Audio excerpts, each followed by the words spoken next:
Hi partner. Preparation of capital accounts முக்கியமான point.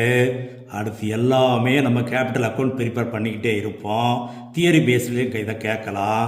இதில் ரெண்டு மெத்தட் இருக்குது, fixed capital method, fluctuating capital method. Fixed capital மெத்தடில் capital account, current அக்கௌண்ட்னு ரெண்டு அக்கௌண்ட் போடுவோம். கேபிட்டல் அக்கௌண்ட்டில் அவர் இன்வெஸ்ட் பண்ண capital, that is opening balance, additional capital இருந்தால் கிரெடிட்டில் எழுதுவோம், வித்ட்ராவல் ஆஃப் கேபிட்டல் இருந்தால் டெபிட்டில் எழுதுவோம்.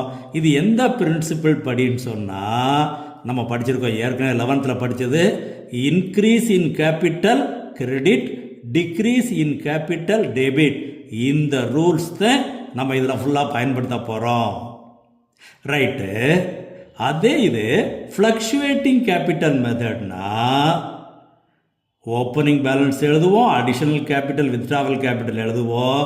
அதுபோக பார்ட்னர் சம்பந்தப்பட்ட interest on capital, salary, commission, profit எல்லாமே கேபிட்டல் அமௌண்ட்டை இன்க்ரீஸ் பண்ணோம், அதனால் கிரெடிட் சைடில்.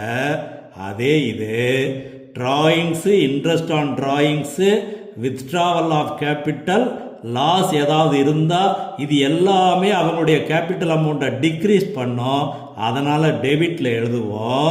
இது ஃப்ளக்ஷுவேட்டிங் கேபிட்டல் மெத்தடில். ஃபிக்ஸ்டு கேபிட்டல் மெத்தட்லனா கேபிட்டலை மட்டும் அங்கே எழுதுகிறோம், மற்ற இந்த adjustment, interest on capital, salary, profit, drawings, இந்த அட்ஜஸ்ட்மெண்ட்டுக்குன்னு சொல்லி ஒரு கரண்ட் அக்கௌண்ட் ஒன்று வச்சுக்கிடுறோம். இந்த கரண்ட் அக்கௌண்ட்டு கிரெடிட் பேலன்ஸ் வரலாம், டெபிட் பேலன்ஸ் வரலாம். ஏன்னா அதிகமாக அவர் வித்ட்ரா பண்ணிட்டார்னா டெபிட் பேலன்ஸ் வந்துடும். எல்லாத்துக்கும் அதே பேலன்ஸ், அதே பிரின்சிபிள் தான் நம்ம பயன்படுத்துகிறோம், எப்படி இருந்தாலும் சரி. அப்போ கேபிட்டல் அக்கௌண்ட் பெரும்பாலும் கிரெடிட் பேலன்ஸ் தான் காட்டும். சில நேரங்களில் இந்த கரண்ட் அக்கௌண்ட் டெபிட் பேலன்ஸும் காட்டலாம். Basic principle increase in capital credit, decrease in capital debit.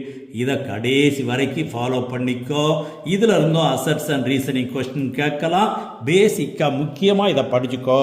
Golden point 4ல் இது நல்லா தெளிவாக நடத்தியிருக்கிறோம், நல்லா படிச்சிருக்கிறோம், அதை பார்த்துக்கோ. Okay, I like you partner.